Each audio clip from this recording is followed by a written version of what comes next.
Hello kids, my name is Eric. I'm a happy book. I was born in a dreamland where you can find amazing things. For sure, children like you would like to visit there. I've spent most of my life collecting nice stories and sharing them with kids like you.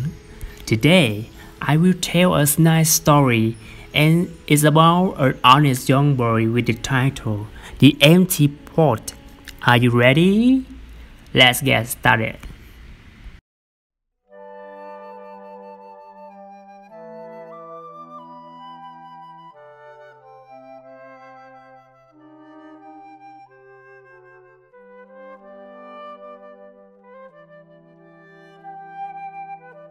A long time ago, in China, there was a boy named Chen.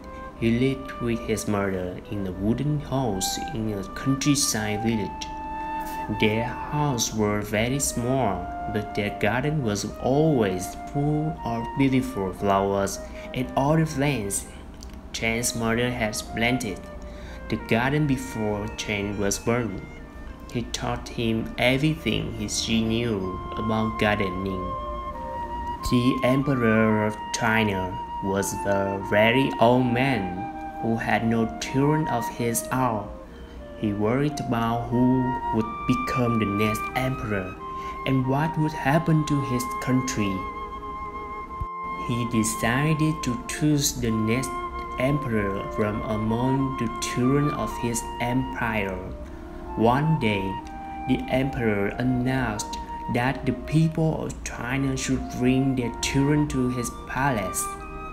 The emperor revealed his plan to the crowd that had gathered. He declared, "I will provide a flower seed to any child who wants one. Take your seed home and plant it in a pot.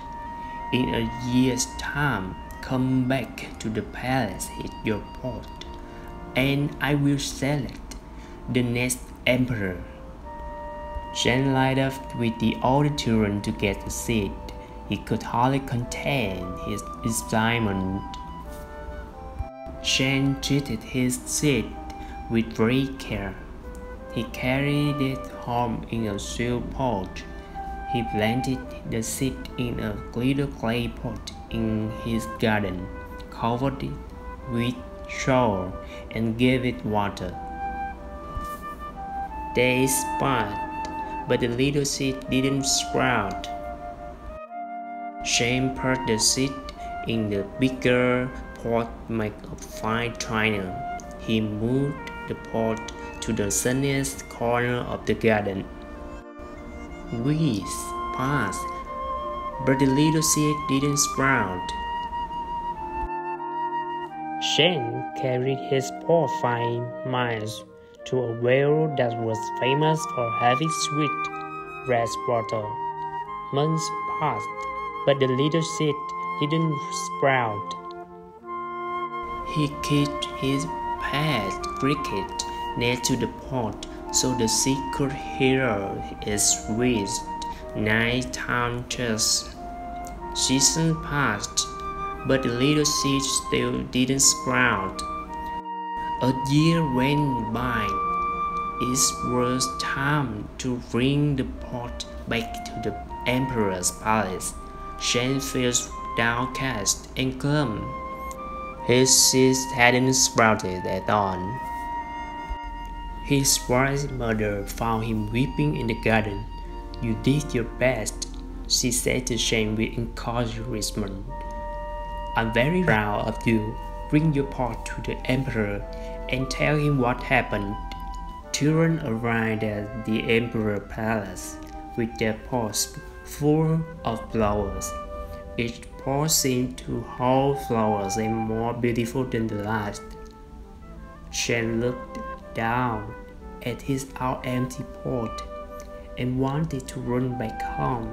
He calmed himself, remembering his mother's words. He decided to stay where he was.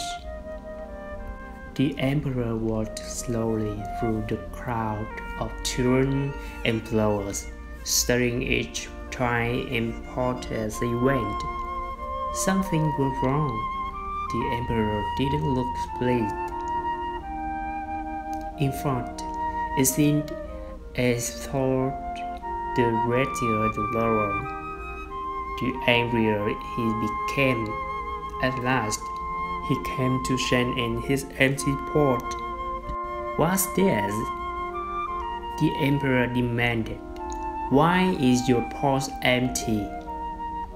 Shen hung his head in shame. "I'm sorry.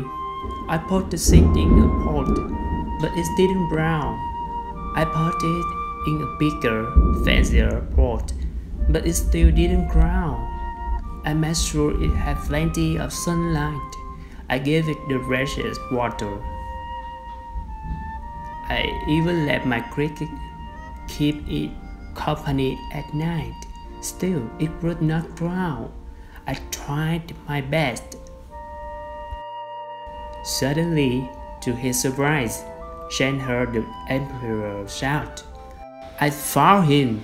I discovered the trick worthy of becoming the next emperor. I don't know how the rest of you rear your flowers. The seeds I give everyone were bold. They could never have sprouted, but this honest Brown tried to me the simple truth.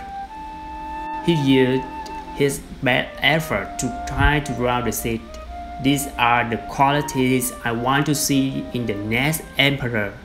Shen and his mother went to live in the palace. Every day, the emperor and Shen worked in the palace garden together. When Shen became emperor, he cared for China just as he had always cared for his own garden.